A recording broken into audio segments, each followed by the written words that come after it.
Hello everyone, स्वागत है आप सभी बच्चों का इजी प्रेप पर एक बार फिर से। आप सभी बच्चों ने देखा होगा कि आरआरबी जेई वैकेंसी के लिए ये जो ड्राफ्ट है ये बहुत सारे ग्रुप्स के अंदर, बहुत सारे टेलीग्राम ग्रुप्स में, व्हाट्सएप ग्रुप में और यूट्यूब चैनल्स पर भी दिखाई दे रहा होगा आप लोगों को कि जेई की अप्रूव्ड वैकेंसी कितनी आ रही है और किस डिपार्टमेंट के लिए लगभग कितनी वैकेंसीज आपको यहां पर देखने को मिल रही है। तो आप सभी बच्चे इसको ध्यान से देख लीजिए। ये वो ड्राफ्ट है जिसके अंदर 2026 आरआरबी जेई वैकेंसी की कंप्लीट जानकारी दी गई है। आप देख सकते हैं यहां पर जो वैकेंसीज दी गई है उसके अंदर क्लियरली मेंशन है कि अगर आप इलेक्ट्रिकल डिपार्टमेंट की बात कर रहे हैं, जिसके अंदर पोस्ट नेम की अगर मैं बात करूं, junior engineer electrical design drawing and estimation, इसकी 41 वैकेंसी है। न सिर्फ इस स्पेसिफिक डिपार्टमेंट की बात कर रहा हूं, ये भी आपके पास इलेक्ट्रिकल इलेक्ट्रिकल इलेक्ट्रिकल इलेक्ट्रिकल यहां तक आपके पास में इलेक्ट्रिकल दिया गया है, जो लगभग लगभग आपके पास में 600 के आसपास वैकेंसी है आरआरबी जेई की।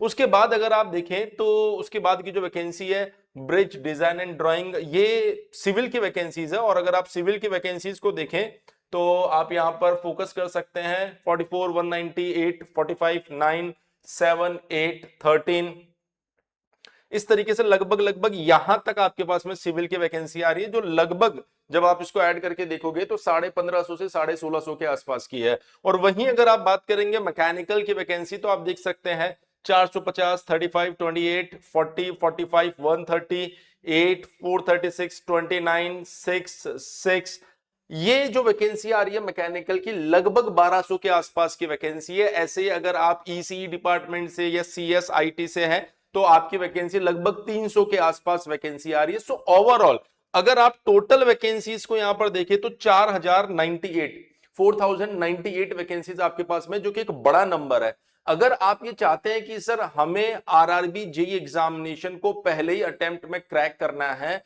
तो आपको अभी से इसकी प्रिपरेशन में लगना होगा। ये आप सभी बच्चों के लिए गोल्डन अपॉर्चुनिटी है, क्योंकि आपको पता है जब ऑफिशियल नोटिफिकेशन जारी हो जाएगा उसके बाद सीबीटी 1 और ऑफिशियल नोटिफिकेशन के बीच में बहुत बड़ा गैप नहीं होता है, और सीबीटी 1 एंड सीबीटी 2 के बीच में भी बहुत बड़ा गैप नहीं होता है। तो आपको इस चीज का एडवांटेज उठाना है कि आप सभी बच्चों के पास में ये इंफॉर्मेशन समय से पहले आ चुकी है, और अगर समय से पहले आ चुकी है तो अभी से आपको CBT 1 as well as CBT 2 दोनों को टारगेट करते हुए आगे बढ़ना होगा। आप सभी बच्चे जानते हैं कि अगर आरआरबी जेई एग्जामिनेशन को आपको क्रैक करना है तो उसके लिए सबसे पहले सीबीटी 1 को आपको क्वालिफाई करना होगा, जो कि प्योरली नॉन टेक्निकल एग्जामिनेशन होता है, और उसके बाद में आप सभी बच्चों को सीबीटी 2 एग्जामिनेशन में बैठना होगा। और इसके लिए इजी प्रेप के ऊपर कंप्लीट डेडिकेटेड बैचेस चल रहे हैं। अगर आप ऐसा बैच चाहते हैं जिसमें आरआरबी जेई के साथ साथ बाकी एई एग्जामिनेशन भी कवर हो जाए, तो उड़ान prime batch easy prep application पे लाइव चल रहा है, जिसमें आपके मनपसंद टीचर्स जो पिछले 10-12 साल से जेई फील्ड के अंदर पढ़ा रहे हैं वो लाइव क्लासेस ले रहे हैं। अगर आप डेडिकेटेड सिर्फ जेई का बैच लेना चाहते हैं तो आप सभी बच्चों के लिए लक्ष्य बैच अवेलेबल है इजी प्रेप एप्लीकेशन पर। और अगर आप सिर्फ सीबीटी 1 के लिए लेना चाहते हैं तो संकल्प बैच अवेलेबल है, जो रेलवे एग्जामिनेशन के लिए सबसे बेस्ट बैच है। अगर उसके बाद भी आपके दिमाग में कोई भी कंफ्यूजन होता है तो आप हमारे हेल्पलाइन नंबर 7014639318 के ऊपर कॉल कर सकते हैं। बाकी इस वैकेंसी के बारे में एक एक छोटी से छोटी चीज मैं आपको इसी चैनल पर बताने वाला हूं, तो आप सभी बच्चों को चैनल को सब्सक्राइब कर लेना है। साथ ही साथ आपको जो टेलीग्राम ग्रुप कमेंट सेक्शन में पिन किया गया है उस टेलीग्राम ग्रुप के साथ भी जुड़ जाना है, ताकि आपको लेटेस्ट अपडेट समय पर मिल सके। तो इस वीडियो में इतना ही, मिलेंगे आप सभी बच्चों से नेक्स्ट वीडियो में कुछ और अपडेट के साथ। तब तक के लिए बने रहिए इजी प्रेप के साथ। Thank you so much.